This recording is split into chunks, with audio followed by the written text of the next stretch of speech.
Maayong buntag kanatong tanan. Sabado na usab, no? Pagkadali sa panahon. Mga igsoon, kining atong ebanghelyo karon mao ni ang sumpay sa ebanghelyo nato gahapon, no?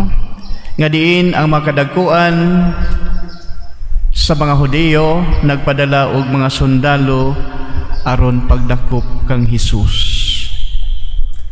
So sa didto na ang mga sundalo aron ilang pagadakpon ang atong Ginoo.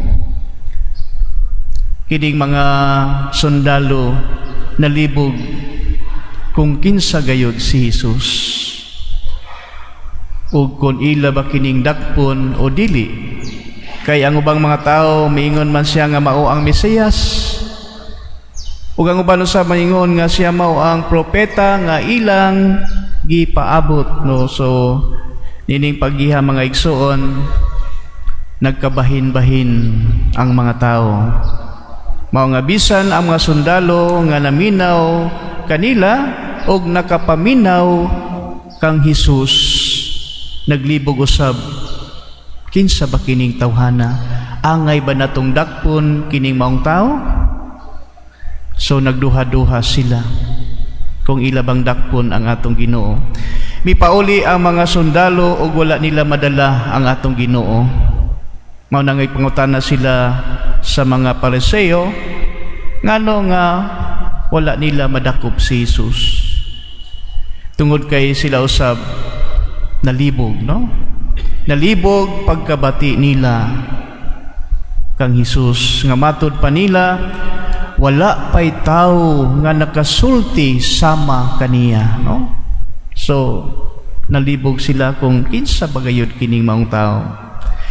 Mao nga giingnan sila sa mga Pariseo, hasta ba usab kamo nalimbungan niya? Hasta ba usab kamo nalimbungan niya? Pero adunay usa ka Pariseo nga nakakita na kang Hesus ug nakaistorya na niya.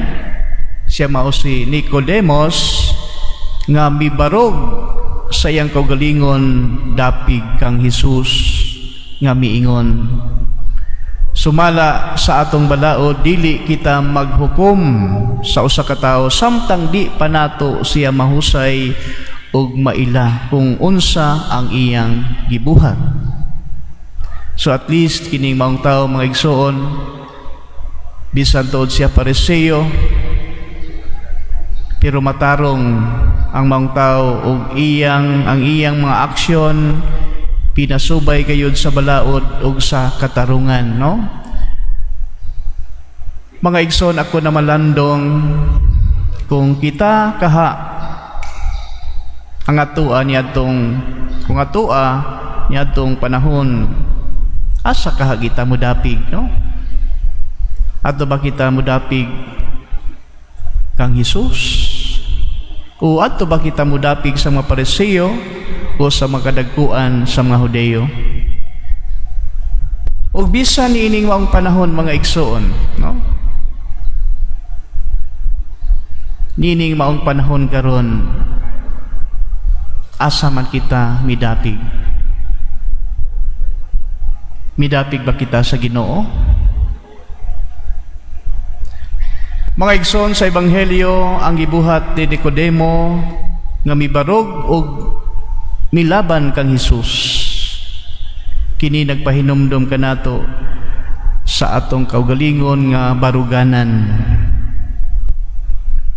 Kung kita ba usab adunay kaugalingon nga baruganan nga andam mo barog para sa kamatuoran ug andam mo barog para sa atong Ginoo.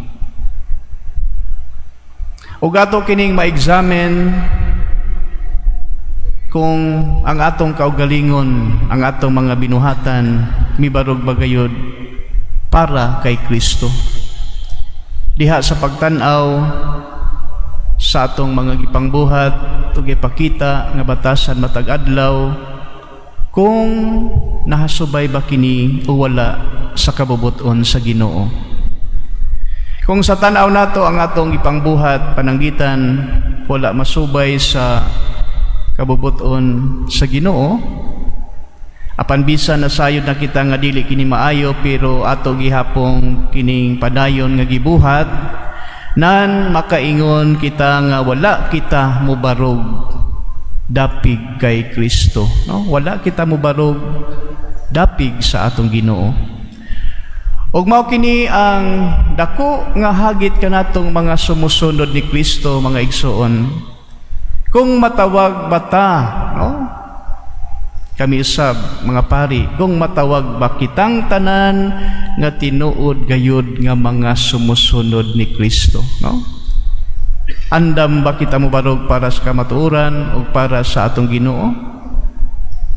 Mga igsoon, at this point, let us examine ourselves, especially our actions that we have been doing. Kung sa maong mga actions, makita ba nga kita dapig sa atong Ginoo? Mga igsoon, hapit na ang eleksyon, no? Hapit na ang piniliay para sa mga magdumala sa atong nasod o sa atong katilingban. Ako maingon nga dinhi nato may pakita ang atong kaugalingon nga baruganan, no? Kung dili ba kita mahaylo sa kwarta, no? O kung mubuto ba kita pinasikad subay sa kabubuton sa Dios. Mao na nga importante kanang gitawag nga vote with our conscience, no?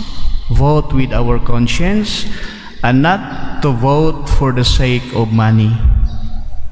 Not to vote for the sake of money. Kay niining puntuha, mga igsoon, kung muboto kita subay sa atong konsyensya, muboto kita nga naang pagpangutana sa Ginoo, Lord, kinsa man ang akong botohan. Kay kung ato kining gibuhat, nan makaingon ako nga nagbuhat kita subay sa kabubuton sa Dios o dapig sa Ginoo, no? So mao kini ang hagit kanatong tanan, ang pagbarog sa kamatuoran ug ang pagbarog para sa atong Ginoo.